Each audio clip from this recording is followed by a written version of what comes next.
అరకు కాఫీని అరకు డ్రగ్స్ అని, రుషికొండ కొండని రుషికొండ ప్యాలెస్ అని బోడిగుండు చేయడం అనేది చాలా బాధాకరం. ఇట్లా చాలా జరిగినాయి. శ్రీశైలం నాగార్జున సాగర్ బోట్ టూరిజం ఆపేశారు, పాపికొండల్లో బోట్ రైడ్లు ఆపేశారు, విశాఖ ఉత్సవం లాంటి పండుగలను ఆపేశారు. మొన్న కశ్మీర్ లో పహల్గామ్ టెర్రరిస్ట్ అటాక్ ఎందుకు జరిగింది? ఎందుకంటే కశ్మీర్ లో ఇవాళ పర్యాటకంగా చాలా అభివృద్ధి చెందుతుంది, చాలా మంది వస్తున్నారు, ఆర్థికంగా అక్కడ అందరూ అభివృద్ధి చెందుతున్నారు. అది చెందిపోతే భవిష్యత్తులో మేము అక్కడ ఉగ్రవాదం చేయడానికి లేకపోతే అక్కడ విభజన రాజకీయం చేయడానికి కుదరదు అనే ఉద్దేశంతో పాకిస్తాన్ నుంచి ఉగ్రవాదులు వచ్చి పహల్గామ్ లో టెర్రరిస్ట్ అటాక్ చేశారు. మనకి ఇక్కడ పాకిస్తాన్ ఉగ్రవాదులు అవసరం లే, ఆ వైసీపీ ఆర్థిక ఉగ్రవాదులు చాలు. వాళ్ళు 500 కోట్లతో ఎంతో అభివృద్ధి చేయొచ్చు. ఆ 500 కోట్లతో ఒక రుషికొండ ప్యాలెస్ కట్టుకున్నారు. ఇట్లాంటి పనులు చేశారు. అయినా పర్వాలేదు, ఇవాళ మళ్ళీ మన ఇండియా కేంద్ర మంత్రిని కలిసిన అరకు కాఫీ వాళ్ళకి ఇవ్వడం, దాని ప్రాముఖ్యత చెప్పడం, మేమందరం మెంబర్స్ ఆఫ్ పార్లమెంట్ లో కూడా అరకు కాఫీ స్టాల్ పెడితే దేశవ్యాప్తంగా ఉన్న అందరూ మెంబర్స్ ఆఫ్ పార్లమెంట్ 800 మంది మన కాఫీ తాగి చాలా బాగుందయ్యా మీ కాఫీ అని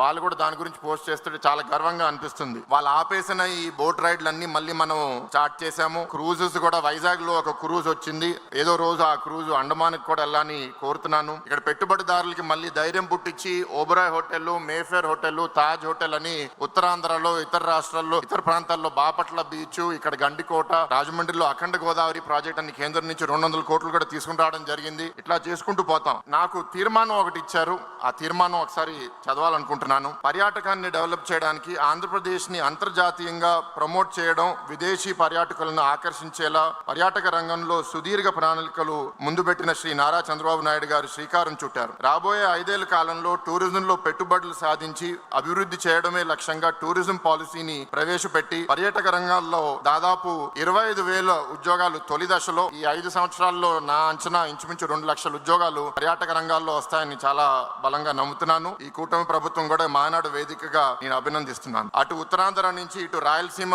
ప్రాంతం దాకా పర్యాటక అభివృద్ధి దృష్టి సారించి ఏడాది పాటు టూరిజం ఫెస్టివల్ క్యాలెండర్ ద్వారా మరింత అభివృద్ధి దిశగా రాష్ట్రాన్ని ప్రగతి పదంలో పయనింపజేసేలా ఈ తీర్మానాన్ని ప్రతిపాదించడమైంది. బాబు గారి నాయకత్వంలో, లోకేష్ అన్న నాయకత్వంలో వేదిక మీద ఉన్న నాయకులందరూ, ముందున్న నాయకులందరూ కలిసి పనిచేసి ఈ రాష్ట్రాన్ని ఒక స్వర్ణాంధ్రగా తయారు చేస్తారని చాలా బలంగా నమ్ముతున్నాను.